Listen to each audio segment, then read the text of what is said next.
My name's John Strand. I'm the creative director at America's Frontline Doctors.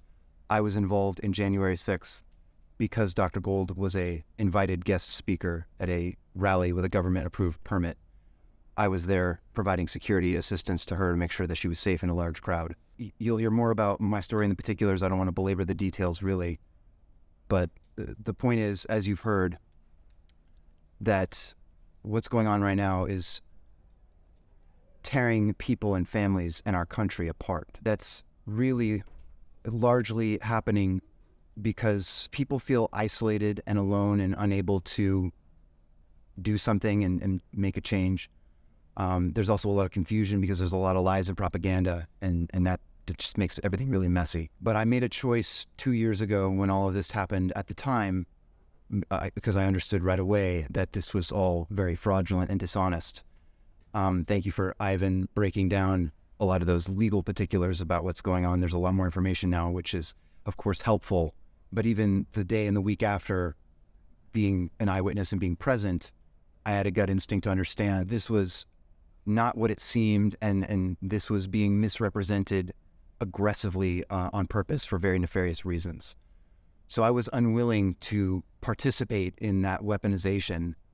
And when I was offered a plea, I understood that plea to be part of the machinery that the federal government at large, DOJ and otherwise, is using. So I refused that plea, even though I knew I would be convicted on everything. So I went to trial in September of last year, and on September 27th, I was convicted by a jury not of my peers in Washington, D.C., for a 20-year felony and 4 misdemeanors. So I am facing a total of potentially 23 years of prison.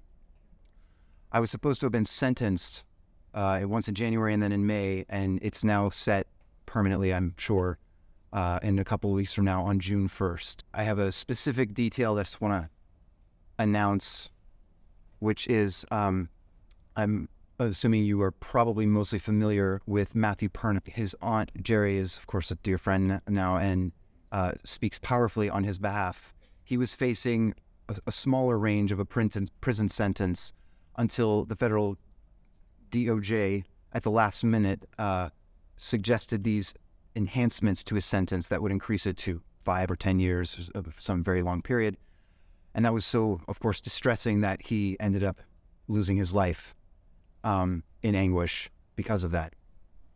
So I've received some of these similar enhancements recently from the DOJ, and they are aggressively pushing to sentence me to over 7 years of prison. That's their recommendation. That's what they're going for. I just want you to understand that, because that's what's happening right now. That's where we're going.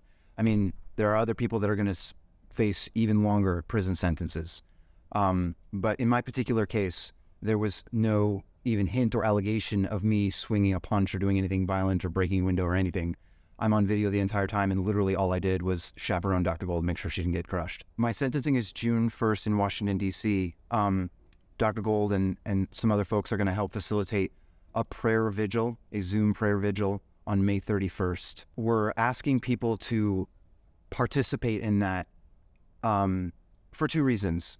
Obviously, number one, the next day, we're really going to be praying for God's intervention and His Holy Spirit to be working miracles in the courtroom, just asking for mercy and wisdom for the judge to understand what's going on, all the facts that are really going on. So that's one thing. But also, we're really wanting to invite the church, meaning like the people that actually believe in God, invite those people to step up to the plate and invest and engage in this and take action. We have an invitation to sign up for that prayer vigil that's on my website, which is johnstrand.com. I'm sure we'll also get something up on the Frontline Doctors website as well. And we're just asking you guys to share that, participate in that prayer vigil. If anyone is in DC on June 1st, the sentencing is open to the public, and we'll hold a press conference immediately afterwards to discuss what the sentence is and what the next steps are. But I just want to say on the record now that I'm doing what I'm doing because, number one, I know I'm innocent, and number two, I know that I've been called by God to stand firm in support of what I know is right and what I know is true, no matter what the cost, no matter what the prison sentence, no matter what the persecution, no matter what anything. Literally nothing can and will stop me from taking one step at a time and pursuing the calling that God's given me to give witness to the truth. And I know the truth about myself without question, because I am me and I was there. I know I'm innocent, and I know without question, because I was there, that so much more about January 6th is a lie. And the only way to expose a lie, expose darkness, is to bring in light. And that's the truth. So that's my mission. That is my calling. I am very grateful to everyone being here, participating, supporting. Please sign up for that prayer vigil on the 31st of May. Please support us on the sentencing June 1st. Please continue to support all of the powerful organizations and people, the Real J6 that's here, and many others. And America's Frontline Doctors will continue to spotlight this as well. And that's it. Thank you so much.